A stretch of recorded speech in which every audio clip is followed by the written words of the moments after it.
Saya baru kemarin 2 malam yang lalu baru sampai Medan.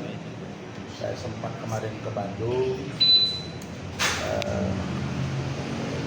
Saya belum update ya secara langsung tentang perkembangan Loli. Tapi yang pasti 2 hari yang lalu sebelum saya ke Medan, saya berkomunikasi dengan Ibu Indra. Ibu Indra itu adalah kepala ruangan ruang 5 ya, di gedung Anton Sujarwo, Rumah Sakit Polri Kramat Jati. Sekarang saya buka aja. Dan sebelumnya itu yang saya sempat komplain karena disepakati dia berada di ruang VIP Melati. Di ruangan Anton Sujarwo itu juga VIP. Hanya saja sistem pengamanannya menurut saya di situ kurang pas. Dan lagi pula kesepakatan saya dengan Kanit PPA Saudara Citra dengan asisten deputi Kementerian Pemberdayaan Perlindungan Anak Saudari Mani, begitu juga dengan KPI Saudara Ayu, itu sudah disepakati bahwa saya itu diberi ruang untuk melihat Loli secara berkala, karena Loli dengan terang di depan mereka meminta saya sebagai perwakilan dia, bukan sebagai kuasa hukum. Dan Saudari Lani, kemudian dari KPI Saudari Ayi, dan juga Citra selaku Kanit PPA Polres Jakarta Selatan, mereka mengatakan bahwa yang didengar Loli itu saat ini adalah Pak Rasman dengan Bu Adi, dan itu berulang-ulang. Nah, tapi ketika kemarin saya komunikasi dengan Ibu Indra, Bu Indra bilang, Pak, dia sudah dilakukan 2 kali tes psikologi. Jadi mungkin kami tangani di sini lebih kurang sekitar 2 minggu. Setelah 2 minggu nanti kita akan update. Dan beliau bilang, Pak, saya nanti sampaikan ke pimpinan.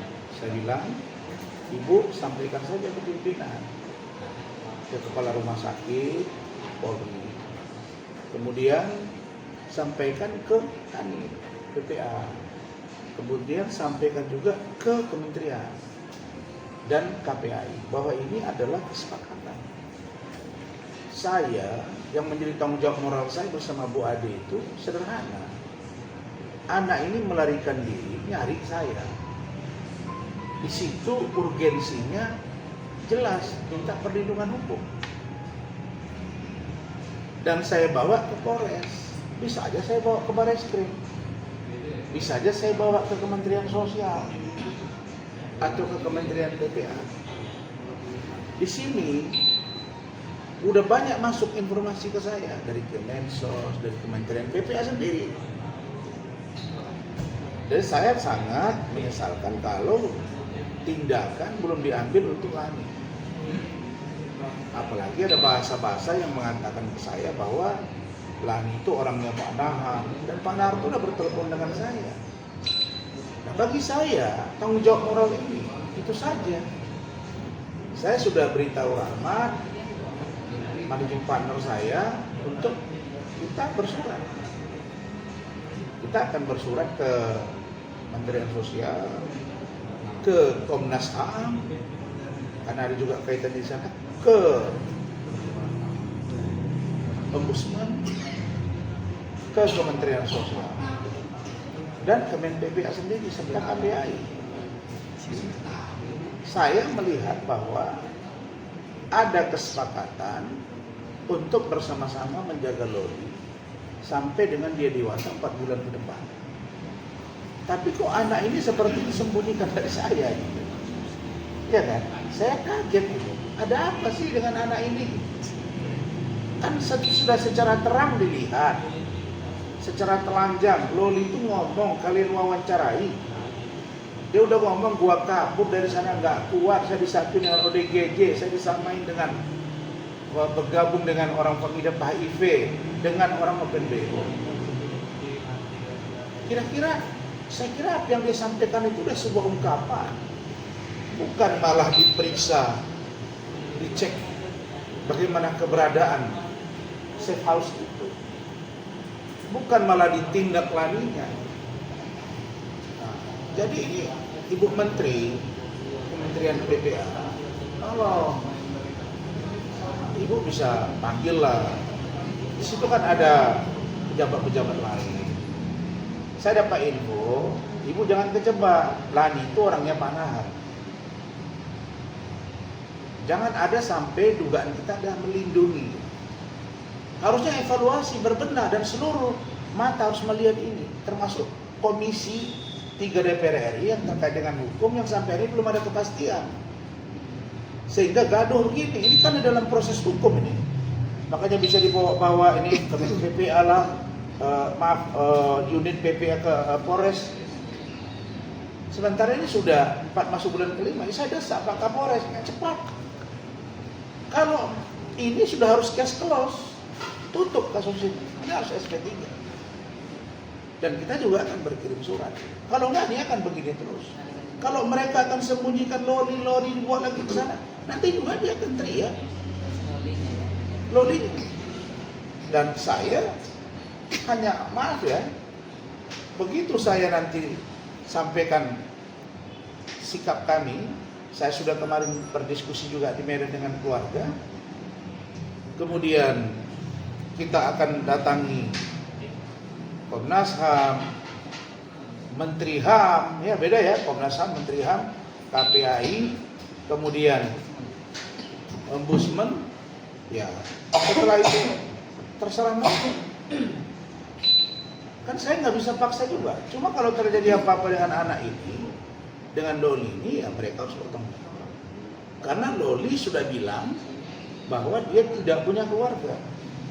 Tapi yang saya lihat justru NM ngomong, katanya budenya gitu. Saya nggak pernah dengar ada budenya. Bude yang mana? Jadi ini masih dilihat dari satu sisi gitu. Jadi kalau besok misalnya ada orang membiarkan anaknya, kemudian muncul kata-kata yang membuat mata semua terkaget-kaget. Seorang ibu mengatakan anaknya hamil, aborsi dan lain sebagainya, masih tetap dilihat sebagai ibu yang baik. Saya kira bahaya itu. Saya kira sangat tidak ideal. Ya, kalau saya sama keluarga, bagi kami Loli, ya dia mau ikut saya boleh, nggak ikut saya boleh. Yang penting bagi saya dia aman dan baik, itu saja. Dan saya yakin anak ini kalau dia udah dewasa, dia pasti akan menentukan jalannya. Dan insya Allah dia pasti akan bertemu dengan saya. Dan kalau ini nanti tidak juga sesuai dengan harapan dia pasti akan bereaksi. Tapi kalau mereka memang bisa membuat dia nyaman, ya alhamdulillah. Tapi saya kira saya belum lihat itu di mana tempatnya, seperti apa, dan kalau dipindahkan bagaimana. Tapi itu tadi, jangan Anda berbohong. Lani, Ai, itu ada loh Pak Lecumanan, ada saya dan istri. Orang dibujuk kok mereka bilang tolong bujuk Pak Rasman supaya Loli mau. Saya sudah bujuk. Terus sudah bujuk ini tuh, udah apa kok kayak diumpetin gitu. Udah belum cukup ya, safe house itu belum cukup. Cerita Loli tentang safe house itu belum cukup ya buat kalian semua. Terutama Kaulani. Apa citra Kadin PPA belum cukup? Apa belum Anda lihat tangisan dia? Apa saya sampai berkelahi dengan Nikita Mirzani, dipukul sampai berdarah? Belum cukup. Sebagai koreksi. Ya kalau begini caranya, ya saya minta Kasat Reskrim, Pak Kapolres, itu citra itu juga akan diproses. Tapi surat kami akan masuk. Saya akan bergerak sampai ke Mabes Polri.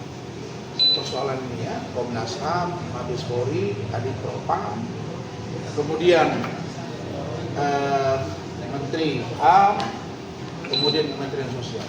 Bagi saya hanya sikap moral, support moral untuk Loli.